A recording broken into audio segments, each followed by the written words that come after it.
100% of sales reps are not onboarded properly. That is not a good thing. Most of the time, a sales rep wants to start with their foot on the gas, and it's not possible. So with me today is Marcus Chan, and I want to talk to him about how can we do this better. There's got to be a better way. Surely, across all of the companies that he has worked at, that I've seen as well, we can pick out a few of the common trends, a few of the areas where things just go wrong, so that we can point them out, and so that sometimes you don't even know that you're doing it, and it's not even your fault. It's historical context. There's just things that happen across every company and every leader and every team that we just don't know are happening. So I'd like to be able to pick up those things, and we'll try and eradicate them from your process. And then, of course, there'll be some new things to put into place, which just help that as well.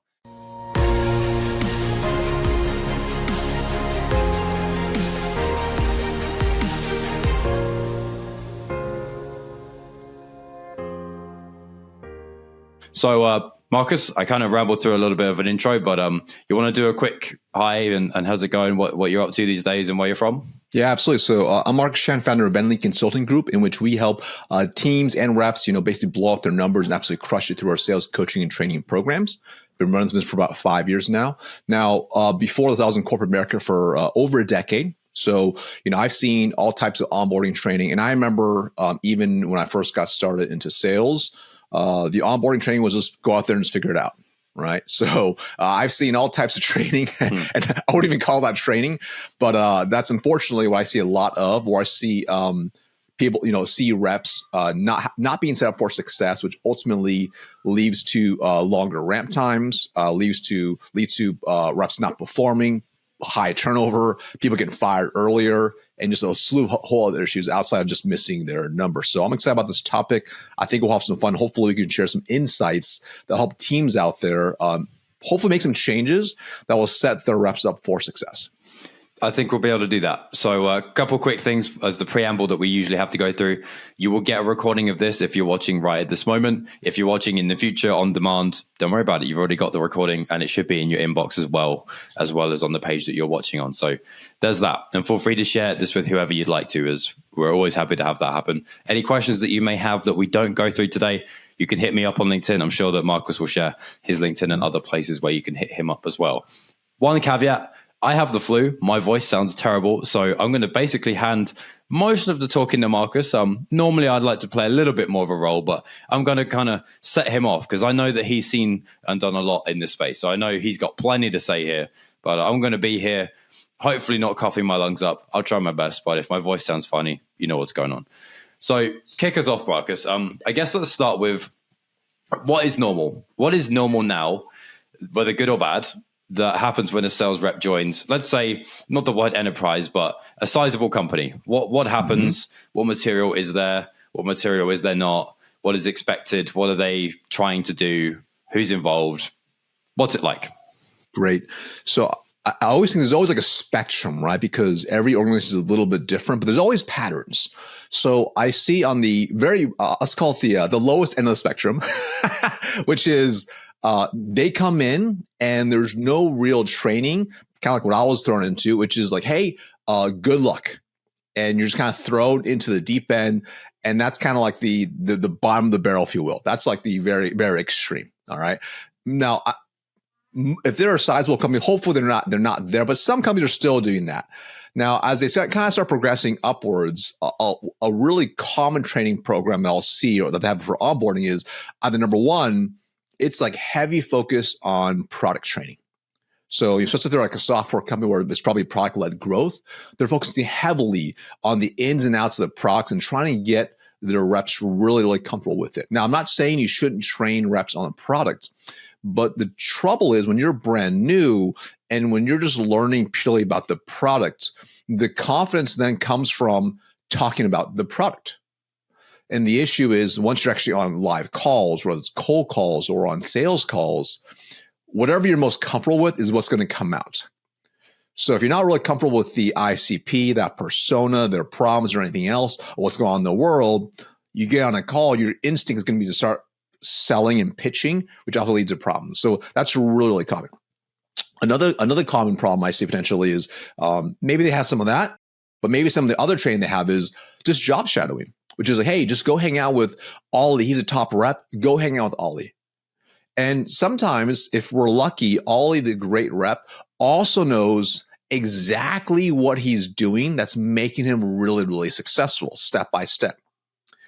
But in most situations, asking Michael Jordan how he shoots baskets, he may not be able to explain the same way, right? Because there's certain things he's done to that point. So I've seen that quite often where, they'll put new hires with, more seasoned reps. And that seasoned rep, they're amazing at what they're doing, but they're not really able to have that awareness or articulation to say, this is exactly what you need to do from day one to be really successful. Here's step by step exactly how you need to run the sales process. Here's exactly how you need to structure your days. Here's exactly how you max your comp plan. Most of them are not really to that level. So they usually say stuff like, hey, just work really hard, have patience, work your territory really hard, and you're going to have success. Which, if you're a new rep, that's not really good advice because they're looking for more blocking, tackling, very tactical advice, right? So like even early on, when I got started, there was no training except for hang with these other reps who they weren't even that good to begin with. But the reality is they just told me the same stuff. Just work hard, be patient. It's a numbers game, which unfortunately that's part of the training.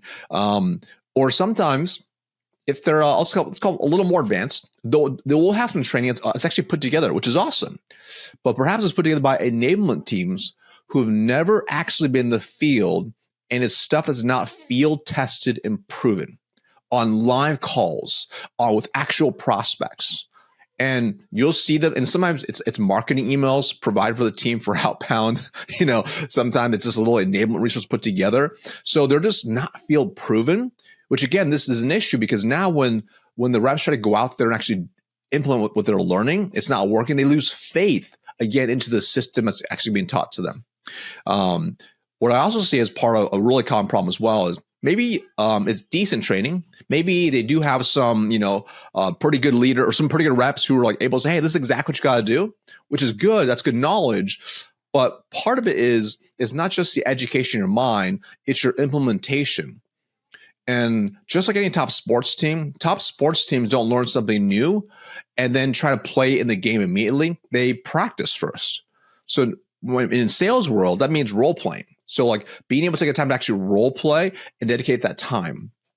And a lot of times, most salespeople by themselves even if they learn something great, they're not going to take the time to go role play.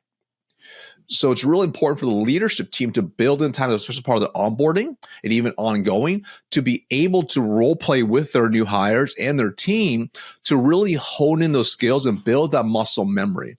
But it's also role play in a whole different way. Because sometimes when I see some teams, they say, we do role plays, I'll role play with, rep A role play with rep B, but then, rep B will be the customer, but rep B will be a really easy, soft customer. In reality, as you and I know, Ollie, that's just not how it is. Like once you're on live sales call, when you're with cold prospects, they're not going to roll over and just give you whatever answer you're asking for. They're not going to easily sign. There's going to be resistance. So I actually call it real playing. So it's like being able to do real plays. So this way, they're actually developing those type of skills, right? And then also, another big problem I see a lot of times, if they do happen to have onboarding, which is after onboarding, what's that training look like? So, top athletes, they don't just practice really hard. And then once it's game season, they don't practice ever again. They're constantly at practice. In fact, 99% of the game is won before the game starts. So the top athletes understand that. In sales, it's no different. So being able to constantly train even after onboard is really key. And then, of course, what I've seen as well is this is a huge mistake is not properly training everybody. So I've seen it where, hey, this guy we just hired, they worked out a competitor. They know a lot about our products already. They're already like just a killer. Mm-hmm. Like we don't need to train them. Let's kind of just let them loose. And again, that's a huge mistake because there's still going to be differences in variations in terms of what you sell, how you sell to the persona, and you want to be able to ramp them as fast as possible. So this is probably some of the most common ones I've seen across the board.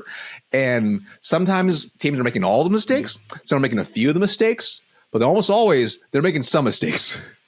It's interesting that you said about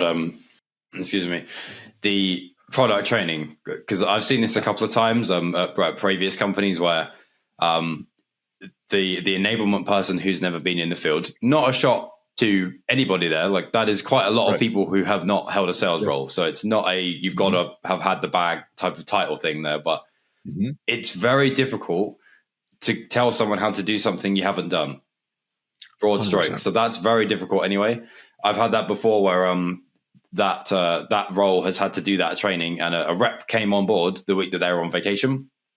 I then, as a person who was the next closest competency, had to take up that training. So even then, that's not right. Like I've done some selling a bit, like not enough to tell a new sales hire how to come in and start doing it. So that I've seen a fair few times. And like you say, I do think that quite often the product stuff, though important, I would often say, and except for in a very, very, very technical product, which involves a lot of technical training, you would expect there's some situations where that's appropriate.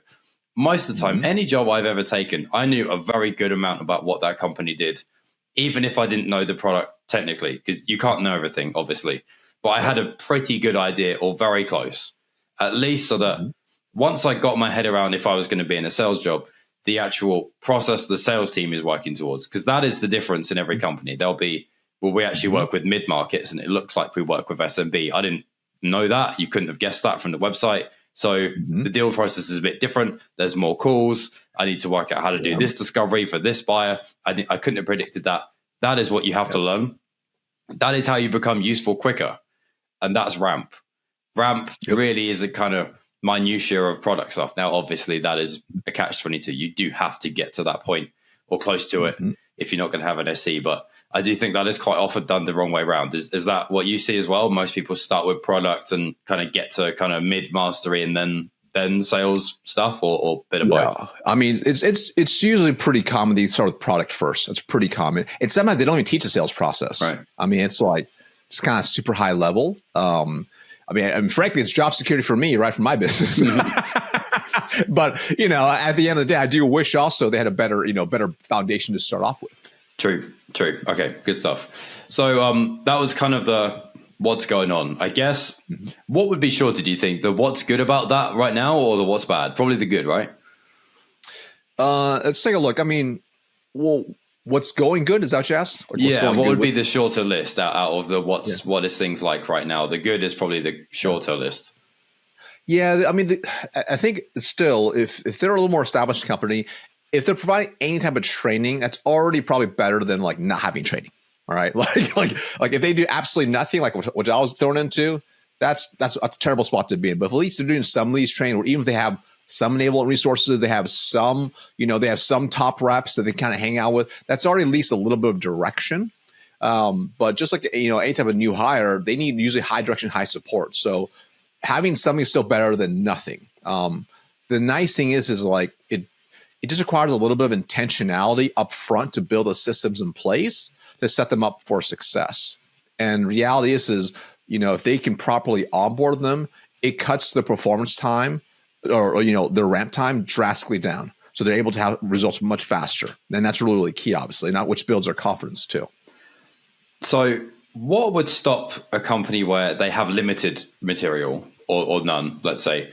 Now, I know I've interviewed you before. You basically joined a brand new enterprise. So if there's a new enterprise, there is nothing. But that's not always the case.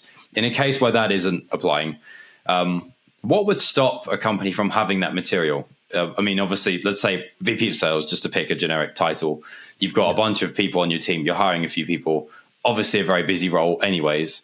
To create new material, I can see bandwidth, how, what, I've got to start somewhere and deliver a lot of material. But what would lead to that? Because at some stage across any venture that scales in any capacity, a standard operating procedure, process documents, a wash of things like that just become part of what happens for every team. And the sales team is kind of like the one where I see that maybe a high performer leaves and they were the process. So then it's gone. Or why does that happen mostly with sales? Well, I think a lot of times, the leaders aren't intentional with building on the process. So, their process is like, hopefully they hire like a rock star. So it's like, it's a startup, right? Which they don't have any SOPs in place. They don't have any process. And maybe the founder was pretty good at they're passionate about what they sell. And there's a little bit of leverage when the founder's selling. and then they start hiring salespeople in. Some people don't make it. Maybe a couple of people do, and they start crushing it, right? And then like, cool, this is it. This is like we have to figure out.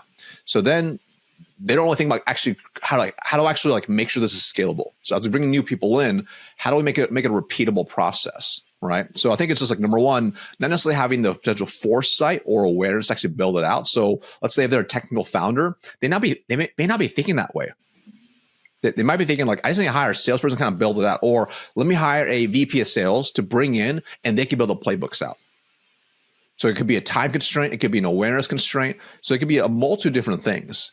But if they were, the reality is, if they were like, if they're, I don't say lucky, right? If they're lucky to the point of maybe they have a couple of sales who are doing really, really well, and they haven't really built a playbook, like. If they were just intentional, like, okay, what can we do right now that's going to take a little bit of time, not a lot of time, but a little bit of time to kind of plan out. What can we do? Okay, you know what we can do? We can at least map out what the first 90 days should look like for a new hire. We could take the call recordings of the top rep and at least put it in a library to at least watch, so there's like some things you can kind of do to like kind of mix match something together. It's not perfect, but it just takes a little bit of intentionality and focus, because it is a long-term game, right? Like, and the reason I found this really, really important was I remember, the second company I was at, like, even though they actually had a pretty good training program in place, pretty good development program, it still took from opening a requisition to placing someone, to getting them at least ramped up to doing somewhat okay, was 157 days. That was the average. So if you think about that, if you have an open territory for that long, that's lost revenue the entire time. So once I saw what they were doing, what the company is doing, once I took over as a sales leader, I started kind of cutting that down drastically because of what I was putting in place. Because I'm like, okay, we just need a better system in place. It's decent, but it's not amazing. So the reality is like, whenever you can put a system in place, the ramp time can scale up for that new hire so much faster. So it's one of those things where it's because I also understand the importance of like providing the tools to win. And the reason I found this out was early on when I started running teams at the very first startup. I didn't realize the importance of really setting them up to win until I remember I was probably 3-4 months into being a leader. And I had a rep who was not performing after I brought them on. And I was having a pretty tough conversation with them because they weren't performing. And they looked at me and said, well, it's your fault. And I'm like, well, what do you mean? They're like, you didn't provide me any training. You provide me resources.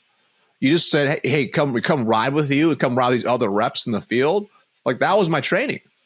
Like, you didn't set me up to win.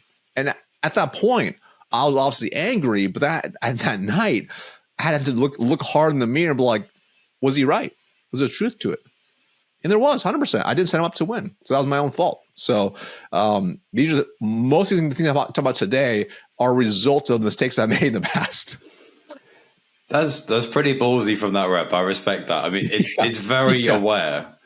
That's pretty cool. I rate that from them. So this might be an arbitrary question, quite difficult, I guess, but this is a per person spectrum. But where do you think, if you had to try and draw a line in the sand, is the time when you should start this process for this is how we're going to onboard people in the future? At least, because I think any rep, you should have some level of something, no matter what time or company you are, but kind of on the scale of ultra basic, like one call recording that the CEO closed, that, like, I'm not even going to count that, but to kind of the level that you said, where there's a few from the top performer, there's an arranged schedule of one-to-ones with the top performers to shadow, a couple more things like that. Where is that timing? Is it a certain number of reps? Is it kind of team size? Is it what kind of mark? Well, I would say, and this is my opinion. My opinion is, once you as a founder, like, let's say you don't even have a sales team yet, right? So you're running all the sales calls.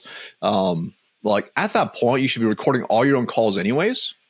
And then at least this way, you just have a kind of bank of calls. But once you kind of get a consistent cadence of closing deals, then it's like, all right, cool. Let's kind of filter through, like, and kind of see, like, okay, these calls are running a little smoother.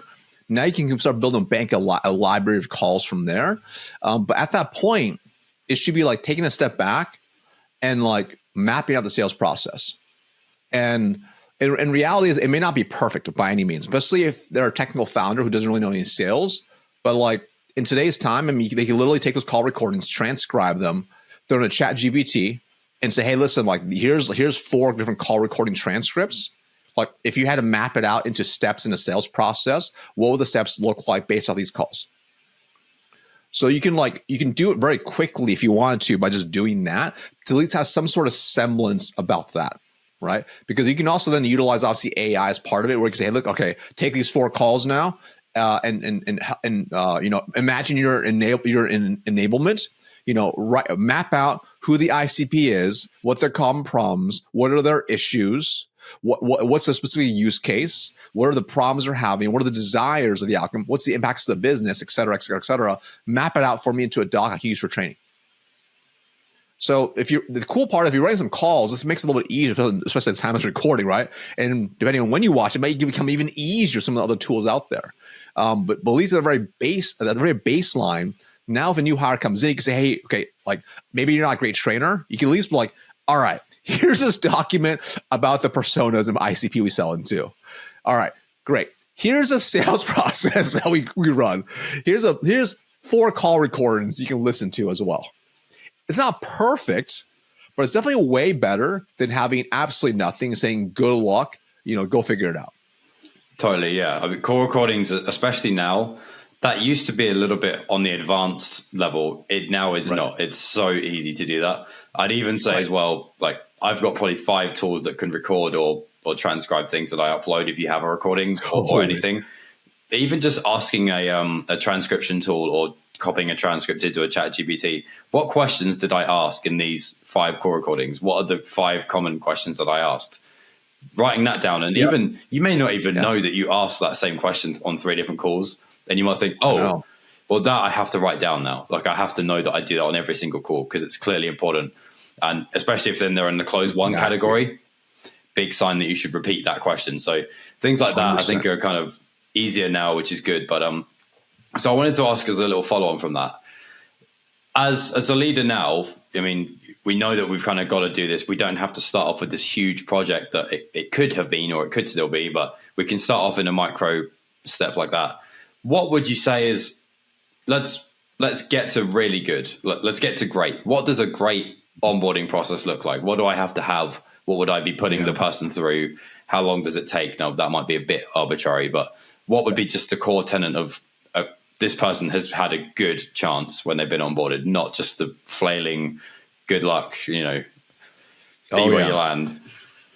So I think it's at the end of the day, a little bit of preparation makes a huge difference, right? And when I think about onboarding, there's a couple. I think it's important to understand what's the goal of onboarding, right? Like why you want to onboard really effectively. So for me, I ran big teams for years. I have a few different goals. So number one, I want to decrease their ramp time, get them productive as fast as possible. All right, that was really key. Number two, I wanted to build their confidence. So I want to make sure, like when they can build confidence in themselves as fast as possible. Which, as we all know, sales is a confidence game, which is really key. Number three, I also want to make sure I actually had a very high 12-month survival rate. So a new hire. So that means I need to get them like confident in themselves, producing as fast as possible so they want to stay. And number four, I also want to create that level of culture that they expected and ultimately help drive down turnover. Because as we all know, turnover is a complete growth killer, whether it's small business or big business, right? So that being said, I was probably number five, I think it's number 5 now. I want to remove any excuses for non-performance. That's really important because I remember, again, that first situation where that person blamed me, it was really hard for me to defend myself because frankly, he was right? So I want to be able to, like, if I had to like go to court, if you will, to go very extreme, if I had to go to court and defend my case and how I set it up for success, would I be able to defend it with proof? And that's a level of preparation I want to be able to set up, right? Now, not everyone's this is how I think. But at the end of the day, I ran big teams with a big target I had to deliver on. I need them to be successful. So the first thing is, before they even start, onboarding has already begun. Like that's really, really important to me. So like literally day one, once they're ready, it's like, okay, seems kind of simple, but like, do they have all the access they need for all the tech and software? Do they have the computer ready? Okay. If they're coming into the office, do they have their desk ready to go? Right? Is it clean? Is it simple? Do they have all the tools they need? Do they have the laptop, the headset, the mic, whatever they need? Do they have do they have a welcome sign? Do they have balloons? Do they have company swag? Like when they day one, like they're already a little nervous. Like, do I want to stay here? Right? They're not sure yet. It's like, did I get sold a bill of goods? They don't know. So day one, if it's like a world-class day one, they're like, wow, that's amazing. Right? But also day one before this even happens, like the onboarding plans mapped out for them day by day, exactly what they're going to do for how long you want it for. So I ran while I worked for other companies, I had a 90-day plan. For my own business, we have a very specific 2-week plan that we're able to condense down because I have more control in the process, right? And it's easier because it's a simpler business, right? So like it's like day by day, exactly what you do every single hour, like down to the minute. And the reason this is really important is when day one, when they're all potentially a little nervous about the company and the leadership, they're not sure, they're excited, but they're kind of nervous still. When you show them how excited you are about that welcoming environment, and then you show, hey, here's a plan so you're successful. That's like, wow, you literally give me the map and the keys to the car. Versus, well, today I think I'll probably have you go over here and do this. If it's unknown. So you want it crystal clear so you can lay out clear expectations for them, right? So that's like number one. Like that's just get them set up, right? If you work for a company that has like HR stuff, that day one, you have it all prepared. HR knows they're coming. They have all the paperwork, the deposit stuff you're going to do. All that stuff is going to be completely organized and ready for them. So I think it's just like day one. You have to have all these things. If you have a decent sized team, I used to have my entire team and other leadership text and call that new hire before they started, just to say, welcome to the team. We're pumped to have you here. So, so some of this, there's a lot of intentionality here, right? So like a lot of times reps feel like they're lost on their own island. So before they even start, I want them to be like, wow, I have never felt this before. This is kind of crazy. I got like a dozen texts like a week before, like, this is pretty awesome. Oh, the VP texted me as well. Wow. So it just, again, you're creating a world-class experience, which is really, really important because I also know the more excited, the more open they are, the more likely they are to be open to the indoctrination I'm about to put them through, which is really important, right? So, and that's kind of an intense term, indoctrination, but that's reality. Like when they come into your company, like you want to be able to indoctrinate them so they are part of like your company so they can become just the best version of them in their own version, all right? So like that's just like day zero, if you will. Okay. That's like day zero. All right. Making sure everything is ready to go for them. Right. So, typically I'm gonna go like super granular here. So if I go too granular, let me know, Ollie. But like, day one, they come in, like usually what the first thing I'll have them do is actually have them come meet the team. So meet the team. So this way they can like just really feel welcome with the team. They can feel the culture. They can feel everything. Right. And then after the team meeting, I'll sit down with them for like 30 minutes and just walk through like my expectations, my leadership style, what the next 90 days is going to look like with their calendar. So they know exactly what's expected of them. So this way they're like, okay, cool.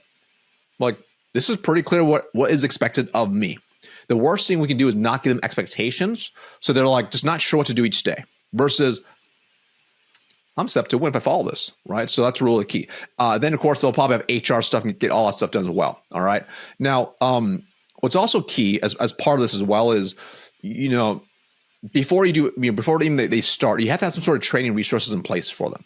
Okay. So like every company's got different things set up. So I mentioned some people have enablement, right? Maybe you're a founder, you create some trainings for them as well. You want to have some stuff for them. And there's many ways that you can have it, but the purpose of like some of the training materials you want to have is like, you want to have like literally the playbook for success. So ideally it's full of training, scripts, frameworks, tools, a library of like live calls where deals are getting won. So this way they just know like, okay, this is what it takes to be successful. And from a format perspective, this could be in a digital format. It can be in a physical document format. It could be recorded videos. It could be modules. I find generally speaking, having both is really key. So this way, it just allows them to learn in multiple different ways. What they can hear, they see, they can do, hits multiple senses. All right. So basically, you want to have a playbook ready to go A to Z. So like literally, if you can say, hey, listen, if you just follow this verbatim, you have the highest chance for success. And if you are really skilled, you're going to be really, really successful. All right. So that's something you have to kind of have preset in place. Now, I think what's also key before I go into the rest of the times too, the rest of the week and how it looks is there's a few things I think you should do that costs absolutely nothing that is very value added for a team. So like inserting them immediately. So sometimes I see the mistake is like, oh, they're a new hire. They're going to just do their own thing. Even though there's already other team things going on, I want them to be inserted into the team as fast as possible because this helps them build camaraderie and trust with the team. And if they struggle, the team can help lift them up as well. So I made a note for a few things that I did. So for example, we had number one was a collaborative team meeting. So every Monday, I had a team meeting with the team where I'm sharing my vision, the focus for the week, the numbers of where we are, where we want to go. The reps are sharing their results and their wins from the prior week, so that this is where they can get inspired to see what success looks like. And then we do they'll actually see other reps stepping up and training the team or teaching something, and they'll see role plays as well. So like that's like this is really key. This helps build that culture that immediately they're inserted into that meeting. So that's an example. If they start on Monday, that's a team meeting they're going to see. So immediately they're just like boom, they're just like part of the family. Really, really important. I don't want them to feel like an outsider. I want them to feel like we got them, right? The second team routine thing that's really key. This is again separate from onboarding. This is a weekly training meeting. So every week I ran a weekly training meeting. So this way, I'm training the existing team on something new, and I'm doing role plays, and there's a full structure, there's a whole process of how I run that routine. But like that's every single week as well. So this way, they see like, wow, like they really this Marcus guy really cares about my development. So think about that. Imagine like you're a brand new rep. You're like, oh my gosh, like wow, day one, amazing meeting. Now I know exactly what's happening for me. And then it's like the next day of a training meeting, wow, they're really serious about training and skills and making sure like we're set up to win. So we're establishing this level of culture for them just up front. All right. And then the third thing, which is part of the weekly routine for the team, are weekly one-on-ones. So like for them, it's really important that they have a set time with the leader to be able to share concerns, worries, and to game plan together how to solve those problems, even as a new hire. Because again, as a new hire, that's where the emotions, I would say, generally are the highest. They can be high or low, like all over the place. So we want to have these things in place to help kind of catch and have concerns. And then number 4 can be team building events. So if this team building events already happened already, having those in place is really, really key. Okay, so they're kind of the team routine. So that's kind of them inserting into those things. Now, the first 90 days, depending on how it's structured, right? So it's either going to be like, for example, let's call it like, it's like day one. So day one, I'm talking about week one first. Week one. This is what I think is going to be the best, right? Which is number one, training them on understanding really their target market and the transformation of the solution you sell. So like literally day one, it's like, all right, cool. Like, or maybe it's day 2, and depending on how the day looks like, you're training them or they're watching something, maybe modules on like, okay, like we're not going to talk about the product quite yet, but we're going to share how it actually impacts our customers so they can understand the desired end result customers want. So this is really, really important. So this is giving them to understand, oh, interesting. Oh, wow. That's really powerful. And on top of that, they'll start learning about the pains, the challenges, the issues, and worries of their personas and who they sell into. So really, this is just getting them to understand like the people they're selling to, so they feel confident having conversations with them, right? And then of course, like depending how much you have on that, your next day might be more focused on. But ultimately, the first piece is like you're just going to focus really heavily on overall like the problem, the personas, etc. Now, at this point, because it makes an easy tie-in, I think it's good to do a little bit of intro to product knowledge, because now they're like, hey, so what is the exact product? They don't know well enough. Just enough basic fundamentals, nothing crazy, just enough to get them just to understand it and how it actually helps their personas, right? And then as the rest of the week goes on, if they're a full cycle rep, then they're going to be interested into like, say outbound scripts, frameworks, etc. It can be either taught live with the role plays or go through the core stuff with the recaps and working together to kind of touch base, right?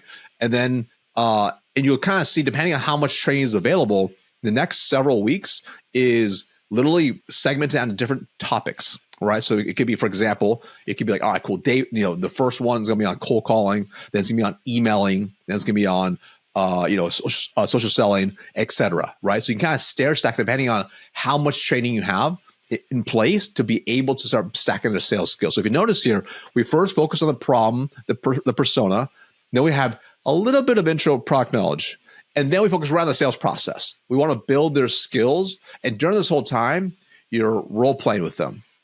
You're making sure they're really settling in what they're actually learning. And again, I'm going to do the real play when it's going to be tough role plays. All right. Now, as part of this process, this might be week 2 now, maybe week 3. I think it's also really good to go through a live call breakdown with them, pulling up on the live calls, walking through together. Or unless you have this recorded, like for my own business, I've recorded sessions of my own calls I've run, and then me playing it back live and recording and coaching myself on what I did well, what I could do better.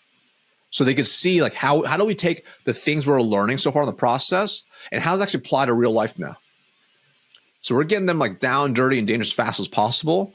And ideally, depending on how structured you are with this, you can get them through a lot of the sales process and the fundamentals within the first week. Maybe we can have maybe 2 weeks, depending on how structured you have everything and how well you have it dialed. All right, like literally because the way I have it set up, by literally 5th day, they know the product, they know the prospect, they know the live call break. They've seen all of it already. So literally the following week, I can just be role playing with them. I'm role playing with them and get them completely dialed. Right now. Depending on how you kind of structure it, right, then you basically have more role-playing stuff. And then as part of the training as well, depending how complex the tech stack is, you probably have to have the training specifically on that, right? To also on top of like how do you actually structure your day, structure your week, what's your ideal weekly routine look like? There's probably some self-study time built in so they can go back and rewatch stuff, review stuff, write out their frameworks and then practice as well. And then at that point, like literally, if it's structured the way I do it, the first 2 weeks, like they should have the basic fundamentals of everything dialed. And then weeks 3 through 12 is going to be them literally already on the phones, already running sales calls. So this allows them to like drastically cut down versus, I'll give you an example. When I first got started in sale, or my second role, I should say, because a little bit better training, they didn't want me in the field till week 7 to 7 or 8. And I'm like, no. I want to be in the field week 1. Like I want to be able to take it as fast as possible. So like I've done the same thing, like I compress it down, right? And ultimately, for example, weeks 3 through 12, it's about mastery and repetition, right? And the key is setting them up to win so they know what each day should actually look like. So they're not flying blind, all right? And again, you still have the 4 team routines I mentioned insert as well, but it's consistent, okay? But you can kind of see here, like, if you tell them, hey, listen, like during these next 3 to 12 weeks, like you're on a ramp quota, et cetera, but I want you to focus on 3 key things, which is number 1, you have the running sales calls, okay? You generate revenue, or you're booking sales calls, you generate pipeline, or you're increasing your skills, right? Which can generate future revenue pipeline. And your day should be structured that way. And you show them what it looks like on a counter, 8 to 5, where the times are, what does it actually look like, all right? And again, if you're building in everything else that you're doing with the other team routines, they're going to start getting better results too over time. All right. Now, one other thing I think it's key to have as well is some people don't like this. I think this is very, very valuable. Is you want to make sure, especially if they have some self-study time, or even when they're taking notes, you want them to recap what they're actually learning to you. So a lot of times you see some of these new hires. They're sitting there watching a training, or they even if you're doing live training with them, like, okay, cool, maybe taking notes, maybe they're not taking notes. I set a very clear cadence for them, right? Where now not everyone's going to like this, but I think it's very, very valuable. Which is every day at the end of each day, they basically would Slack in a separate Slack channel, the top 5 things they learned that day and how will they apply it. So in this way, every day you could see what they're actually internalizing from what's being trained to them. But more importantly, not only is it the notes from what they learn, it's how will you apply it. So this then tells you quite a bit from, are they able to like take the instructions and know how to drive? Or are they kind of getting stuck in the weeds a little bit, which is okay, but now you can coach them accordingly based off their responses. So the really cool part is like now, if they do this for for 12 weeks, now they're going to have like dozens of key takeaways in application and learning. And as a leader, though, what's important, though, because sometimes a mistake I find people make is like they ask the reps to do something like this, and they're like, oh, it's kind of micromanaging, but they have the reps do it anyways, but they don't respond. They just give like a thumbs up. Well, don't do that. Actually read what they're actually providing there. Provide feedback to them. Even if it's just a great recap, hey, really well done on these specific things. Love your takeaway here. So you're showing them as a leader how engaged you are involved in the process. So if you do this consistently, what happens is they start learning at a way faster speed as well. But you'll also see how well they write. And this helps to actually develop the writing skills as well, because we also know it's also a key part of communication too. So you'll see so much in terms of how they actually develop. And I found, even with the recaps there, if they do a pretty bad job with the recaps, that tells you a lot about them already.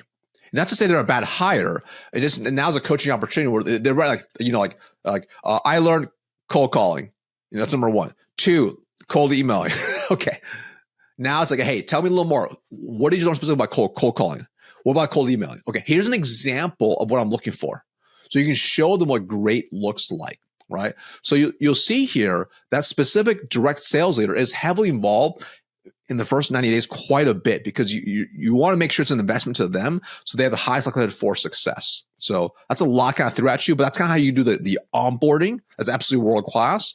But then the key part is, even after this, is you're still doing the weekly routines that I mentioned, so they're able to keep compounding skills over time, because they're not going to master within 90 days. You want to keep them going over time so they can keep stacking skills and getting better and better and better over time.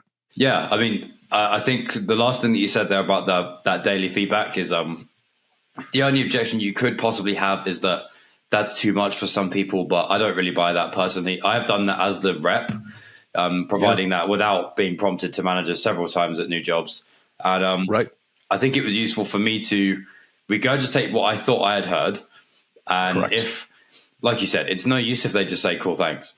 It's better if they say, oh, okay, like, interesting, you heard it that way. Glad that you picked up on that, because most people don't yet. Or you could just hear that kind of, it's one thing receiving content and digesting it. It's another thing hearing, good, you got basically everything you needed to get out of that. And then you can just go, great, thank you. Totally. I'll do it again tomorrow. Or you missed that, or, we haven't heard that feedback before. Maybe we missed something in the content, or all of that. You're missing all of that. So I like that, but I'm conscious of your time, dude. So I have one kind of final thing before we do a little bit of wrap up. So as a rep, or no, let's position this the other way. As the leader who's maybe hired a bunch of times in the last few months, what would you be looking for as a 10 out of 10 perfect case on the proactive side that a new rep could be doing for their own onboarding? So for instance, I mentioned when I've joined companies before, I've always done my very best to try and work out what do they do, who they do it for, watch all the videos on the website if there's, provided there's not 2 million, read some case studies, try my very best to understand that, try to know at least the names, maybe first names of the important people. For instance, when I joined VanillaSoft, I knew most of the senior leadership's, rough job, rough name, what time zone are they on, all of those things. I didn't need to know R&D, for instance. It wasn't that important, but I knew the ones that were appropriate for my kind of relativity. So what other things could a leader kind of look for and hope for in a rep who's going to really crush their own onboarding as best that they can on their proactive side? Yeah. And I'll say like a lot of things you actually mentioned, which is like they just simply care to the whole nother level, right? Where literally before day 0, day 1, where they even get onboarded, they've done their homework on the executive org structure, who's involved, right? Inside the company. Chances they probably had some conversations already with them, right? But also outside other departments too. They've done their homework on the persona, the ICP. They read the case studies. They read the reviews. They've gone to other third-party sites. They've done all their homework. They're looking at all the competitors as well and seeing how they stack up, right? On top of that, if they're really, really elite, they've already built a prospect list. So like I remember, I'll give you an example, like when I switched company to 2011, I came in, I actually built a whole list already. I'm like, here's people I believe. Here's like a title. I looked up. I didn't have information to buy the data at the time. I had like names, titles, roles, locations, etc. I didn't even know my territory. Like, but like I'm just like excited because I'm like okay, I want to come in super hot and I want to be closing deals like day one if I can, which unrealistic, but that's kind of like the energy I want to bring to the table, right? That's kind of like some intro kind of preps of in addition to what you said as well, but then also like day one, like or even the first week, like inviting yourself to meet other people on the team and also outside the team as well to other teams too. So being able to get to know other department heads, execs, and finding out like how it all works together is also really, really important as well. So I find like it's just like you'll see them like oh, that's weird. Like they're like, oh hey, there's this meeting for this other team, like it's customer success, and they actually are they want to see what they talk about in those meetings. Interesting. Like, why are they doing that? Well, it looks like this new guy wants to figure out the whole process and make sure he doesn't sell bad deals.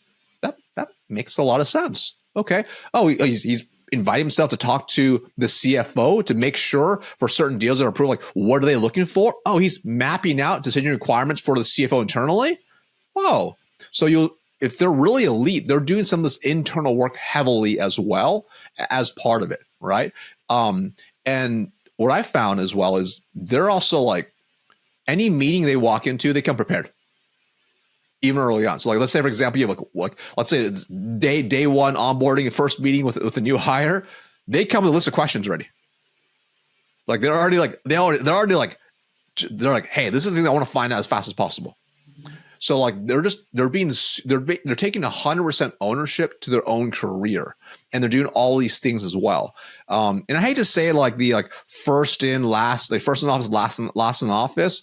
But the reality is like when they're showing a level of like focus and intensity, that's pretty impressive, right? Also responsiveness. Like it sounds kind of crazy to me, but like I had new hires where I'll email them and I won't hear for like 3 days. Doesn't make any sense. Like you're brand new. You have like 0 emails in your inbox. like being responsive to other people is also really key too, because especially the teams like all spread on virtual, if they don't hear from you, don't respond to Slack messages or emails, they're like, what are you doing? Or at least with that, you could say like, I'm on a call for the next hour. Let me hit you back in an hour. Just so that they know 100%. You're not blanking them. That's really important, I think. 100%, right? So I think just having that full transparency is also really, really key, but also like being like outside the training they're providing for you, being openly curious. Like being like really seeing like okay, if they're doing something like you see someone do like someone doing a lot of meetings, what are they doing? Who are they going after? What's their scripting? What's the objections? How they build this list? Where did the lead source come from? So they're going there, they're trying to seek out and understand it. And this is aside from their own training. So they're just taking the full responsibility of their whole like just their whole journey, right? On top of that, like even with like like whatever they do, they give 100%. So like, let's just say if it's a daily recap, they would just nail the daily recap. Like, it's just like so well. It's like, you can tell they took time to be very intentional with what's inside. Right. So like stuff like that is really, really powerful. And if they're not asking for a daily recap, then that's okay. Maybe they'll do themselves or they'll do a weekly recap instead. And they'll structure and have details and be very specific, and you can tell they took the time to actually do it. And this is one of the things. I'll give you an example. When I was a new hire, they asked for a weekly recap. So in order for me to make sure I absolutely nailed it, I was already taking notes anyways. So every day after I look at all my notes, I'm like, okay, let me just hide them in top 5 anyways. I already knew. And they asked for a top 5 for the end of the week. So I'm like, you know what? This is easy now, because now if I have 5 things for each day, it's 25 for the week. I can easily pick top 5 out of those. So like whatever I did, I just made sure I did to a whole new level, right? Like the new hire ideally is they are setting the benchmark so high that no one else has ever done that before in all facets. And if they're able to do that consistently, they're a rock star. Like they're a rock star. So that's really key. The other piece I find was also interesting too is they're the way they process and ask questions is also very intentional. Like they're always very like you go over the comp plan with them. They're like, okay, cool. That sounds great. Okay. What are things that I should know now that might be missing come quarter end? What are the things the top people are doing with the comp plan that we're not thinking about? So I'll give you an example. So I remember asking that question, and I realized, because we usually sell 3 to 5 year contracts at a time. I found out, which is a very small part of the comp plan, but you can actually add like literally like multiples to your commission by increasing the term to 6, 7, or 10 years. I'm like, what? Okay, I'm gonna figure out how to do that. So now I'm like, once I realize that, I'm like, okay, let me ask the top rep, how is he getting 7-year contracts? What's his process? What's his structure? Right? So you can tell there's a level of curiosity, intentionality of like wanting to walk in and be the absolute best. So that's like how I think a top rep should walk into that way. And if they're doing all these things and their actions show up consistently, chances are pretty good. They're probably going to crush it real soon for you.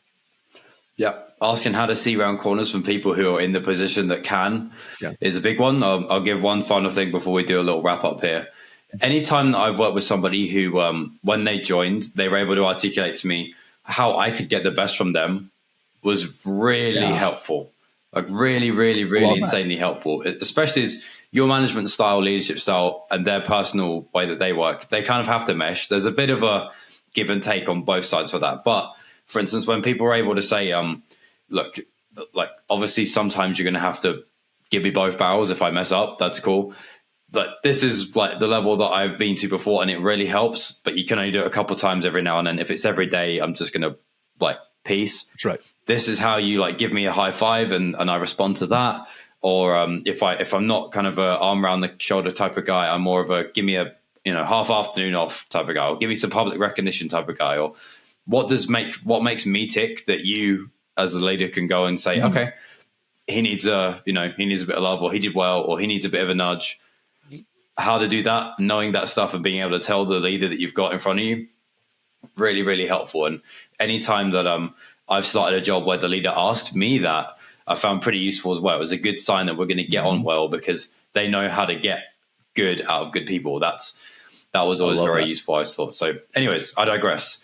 We are about a time, Marcus. So I want to thank you for your time. As usual, consummate professional. He's here early. He's always on time. He always shows up. He's got the dress code down. He's good to go. So I appreciate you being here. I appreciate your insights and wisdom as always, my man. But before you jump, where can people find out more about you and what you do and how you can help them? Awesome, man. Well, first of all, thank you so much for having me on. Appreciate you being on despite the flu. So you can find me on LinkedIn or on YouTube or head to my website, VenliConsulting.com. Beautiful. All right, good stuff. I'm sure we will we'll take the recording of this. We'll spin up 200 clips of it so we can both humble brag on LinkedIn about how smart we both are, but it'll mainly be you because it was mainly you. But let's do that. Made a lot of mistakes, brother. Made a lot of mistakes, that's all.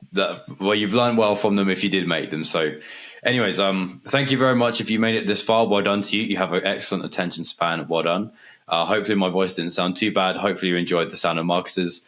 We'll be back with another one. I'm not sure exactly the title and the date just yet, but we will have plenty more like this real soon. So stay tuned. And with that, I hope you have a great rest of your day, folks. We'll see you on the next one.